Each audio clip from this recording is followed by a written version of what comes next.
I'm on the debate team, and one of our previous topic was should the UK join the China's Belt and Road Initiative, and I'm not going to go into all that stuff because it gets complicated.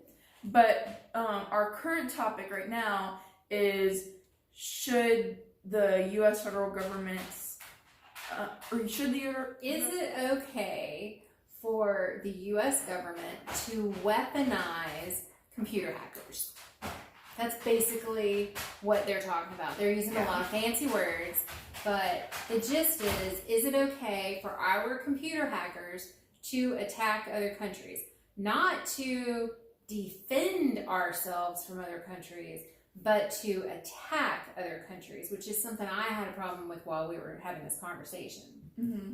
Because, and just a little more background here. So there was a big thing with Russia hacking into our elections and trying to throw us off because they wanted Trump to be elected, which that happened anyway, so they didn't really need to do that. But, yeah, a little overkill, but so that caused a lot of controversy. And there are also a lot of other examples of, I think it's Iraq and other places that have tried to utilize that technology to attack. And that's good and bad, and, theft. There are a lot of ways you could use that stuff, right? And so probably the biggest way that it would be that you should use that, in my opinion at least, is in defense. Because if someone's hacking into your computer, then the only way you're going to be able to stop it really is to hack back. It's kind of putting it in simple terms, that's kind of the case. Well, and one of the points I made yesterday was that I think it's important that we know how to attack other countries, because that's the only way we're going to know how to defend ourselves. And that's how I got caught in that defense loop. Mm-hmm. But here's something I think is super important, okay? If the United States sanctions war or military action against a country or group, okay, then I think that we should use we should be able to weaponize all of our abilities in achieving that goal, okay? I don't think that we should say, oh, we're not allowed to use cyber warfare because somebody made an arbitrary law, which thank God there's not one, to say you can't do that. If other countries are attacking us when we're not at war with them, then we should at the very least be able to use these things when we are either at war or in a military action. I personally don't think we should just be willy-nilly committing cyber attacks against everybody under the sun. That's not okay. Russia. Yeah, exactly. It was a big deal. But I do think that, we wouldn't say that, our military men have tanks, and we're arbitrarily going to tell them that they're not allowed to use their tanks in warfare just because they're tanks. And that's kind of what we would be saying about cyber warfare. You're not allowed to use your computers in war just because they're computers. Well, yeah, we are. We want to use every one of our assets to help us achieve whatever our goal is, as long as it is something that is worth spending our time doing. If we're going to send somebody in somewhere with a gun, willing to kill people to achieve a goal, why shouldn't we use a computer?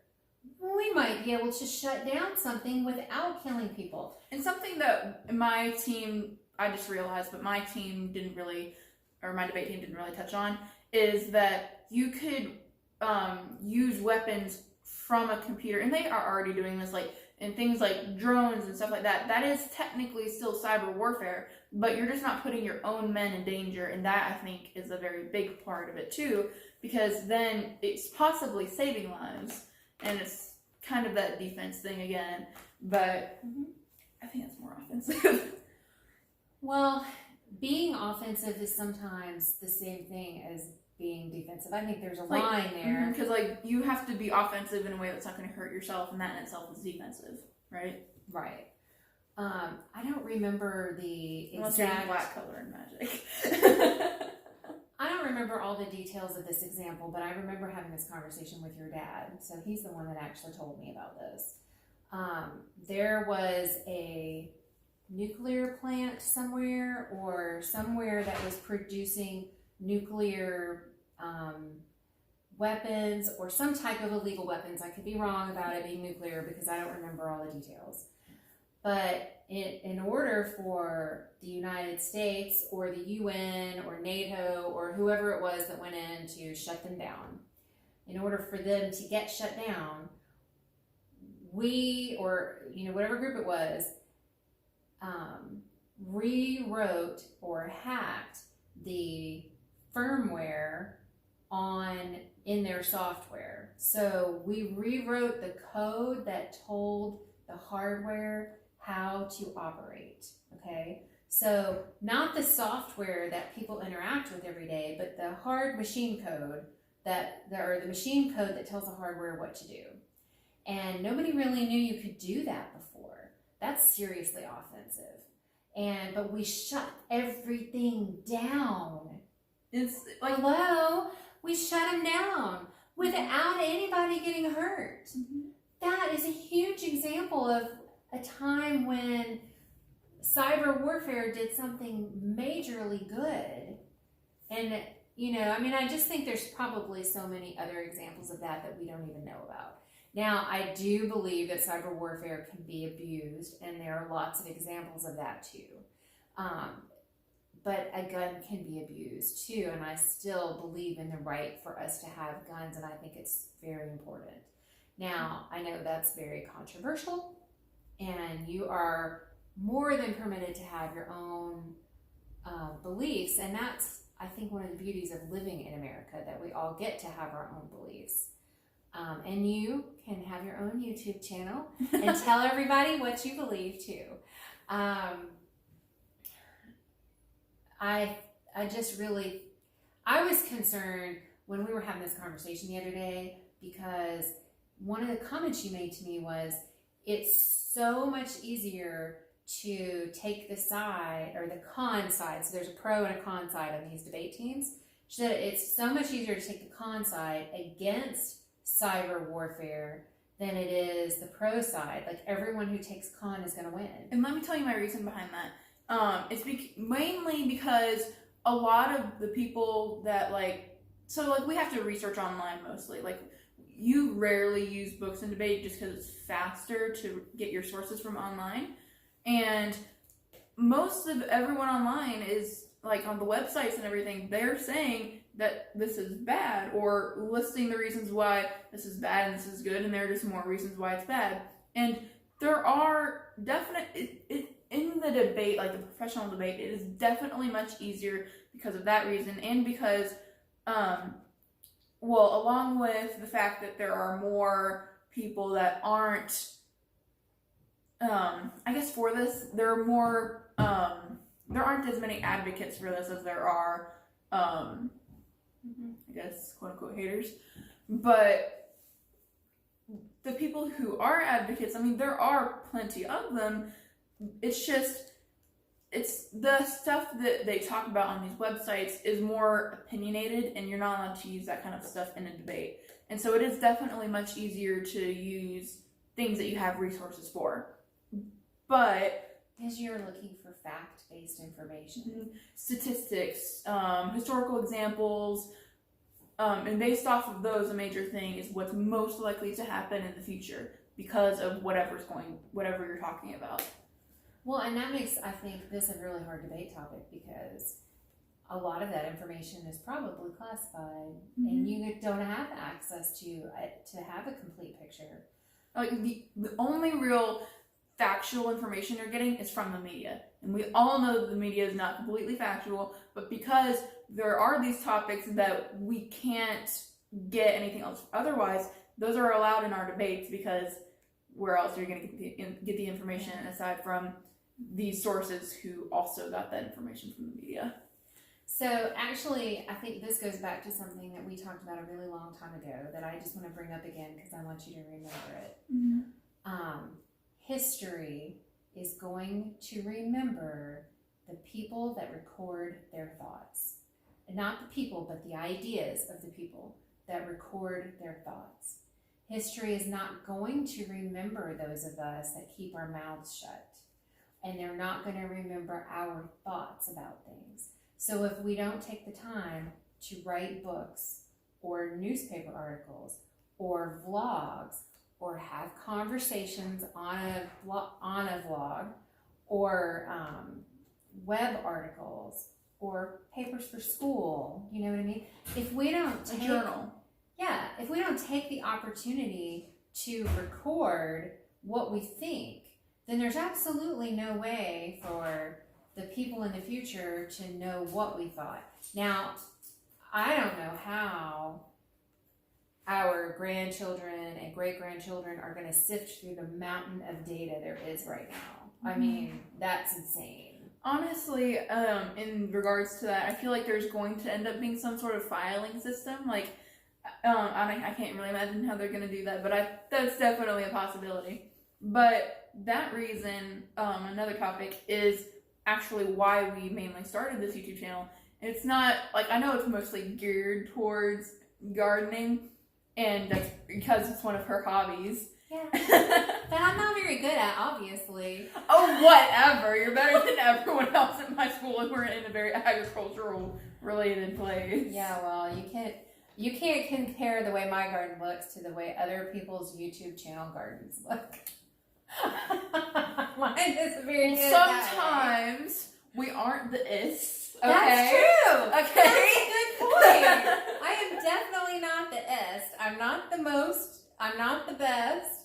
But I do get out there and try because I like it. And that's why I do it. I like it, even though it doesn't look the best. I still like it. It doesn't. Well, I feel like a big part of your garden, especially, isn't really how it looks, but what comes back from it. So, like, you mostly you do plant a few decorative stuff, like the tree that we have in the center of our driveway. But mostly you plant stuff like vegetables and fruits and pumpkins this year that we have on the front porch. Thank you, Deep South Homestead, because I would never have planted Seminole pumpkins. Now, I have to say that I was very terrible at filming this summer, so I did not do a very good job at filming the collaboration. Like, I pretty much just totally failed at that. But we did grow Seminole pumpkins when you sent us the seeds, and we did harvest them, and I did talk about them in the Three Sisters collaboration on the channel, and they taste so good. They do. She made pumpkin chili with it, and I was like, it sounds disgusting. I'm like, if I'll try it, because I'm the person who likes to try new things, but if I don't like it, I'm not going to eat it, and I'm probably going to end up making something else. And that's okay. And then I tried it, and I'm like, this might be the best thing I've ever had. You know what's funny is my husband doesn't even really know he's been eating pumpkin. Do you know what Daddy thinks he's been eating? Mango? No, he thinks he's been eating sweet potatoes. That's it, yeah. He thinks that I've been putting sweet potatoes in everything. I've been putting pumpkins in everything. But sometimes he doesn't really like to try new things, and so we don't tell him everything. Shh.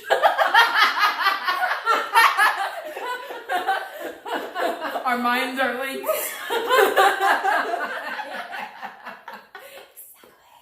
I was really wondering what he was, the first time I fed it to him, I don't even remember what it was in. Like, I think I made roasted vegetables with it or something.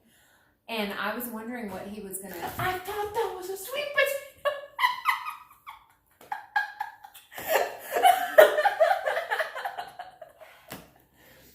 I wondered what he was going to say. And he came back and said he thought it was sweet potato. I also made a soup I made beef stew with the sweet potatoes in it and or not sweet potatoes. Hello, now. Now you're doing it too, even though you're cooking it. Yeah. I made a beef stew with the Seminole pumpkins in it.